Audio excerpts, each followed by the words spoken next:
बिस्मिल्लाहिर्रहमानिर्रहीम। अस्सलाम वालेकुम दोस्तों, उम्मीद है आप सब खैरियत से होंगे। अल्लाह ताला ने रिज़्क़ के 16 दरवाज़े मुकर्रर किए हैं और इनकी चाबियां भी बनाई हैं। जिसने ये चाबियां हासिल कर ली वो कभी तंगदस्त नहीं रहेगा। पहला दरवाज़ा नमाज है। जो लोग नमाज नहीं पढ़ते इनके रिज़्क़ के बरकत उठा दी जाती है। वो पैसा होने के बावजूद भी परेशान रहते हैं। दूसरा दरवाज़ा इस्तग़फ़ार है। जो इंसान ज़्यादा से ज़्यादा इस्तग़फ़ार करता है, तौबा करता है, इसके रिज़्क़ में इजाफ़ा हो जाता है और अल्लाह ऐसी जगह से रिज़्क़ देता है जहाँ से कभी इसने सोचा भी नहीं होता।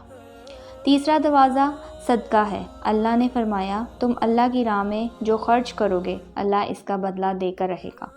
इंसान जितना दूसरों पर खर्च करेगा अल्लाह इसे 10 गुना बढ़ाकर देगा। चौथा दरवाज़ा तकवा इख्तियार करना है। जो लोग गुनाहों से दूर रहते हैं अल्लाह इसके लिए आसमान से रिज़्क़ के दरवाज़े खोल देते हैं। पांचवा दरवाज़ा कसरत नफली इबादत है। जो लोग ज़्यादा से ज़्यादा नफली इबादत करते हैं अल्लाह इन पर तंगदस्ती के दरवाज़े बंद कर देता है। अल्लाह कहता है, अगर तू इबादत में कसरत नहीं करेगा तो मैं तुझे दुनिया के कामों में उलझा दूँगा। लोग सुन्नत और फ़र्ज़ पर ही तवज्जो देते हैं, नफल छोड़ देते हैं जिससे रिज़्क़ में तंगी होती है।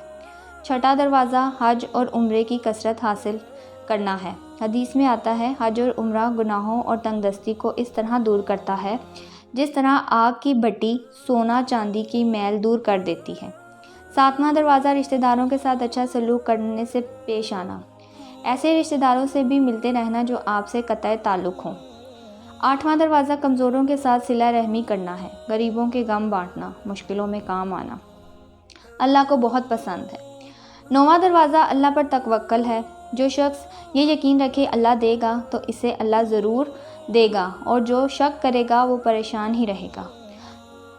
10वां दरवाज़ा शुक्र अदा करना है। इंसान जितना अदा करेगा अल्लाह रिज़्क़ के दरवाज़े खोलता चला जाएगा।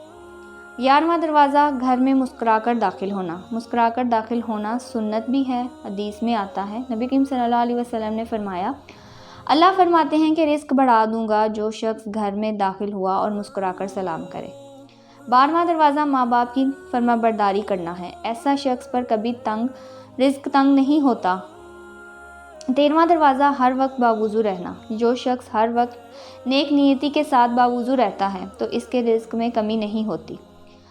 14वां दरवाज़ा चाँद की नमाज़ पढ़ना जिससे रिज़्क़ में बरकत पड़ती है। हदीस में है, चाँद की नमाज़ रिज़्क़ को खींचती है और तंगदस्तियों को दूर भगाती है। 15वां दरवाज़ा है रोज़ाना सूरत वाक़िया पढ़ना, इससे रिज़्क़ बहुत बढ़ता है। 16वां दरवाज़ा है अल्लाह से दुआएं मांगना। जो शख्स जितना सदाकत दिल से अल्लाह से मांगता है अल्लाह इसको बहुत देता है। अल्लाह ताला हमें इन बातों पर अमल करने की तौफ़ीक़ अता फ़रमाए। आमीन या रब्बुल आलमीन।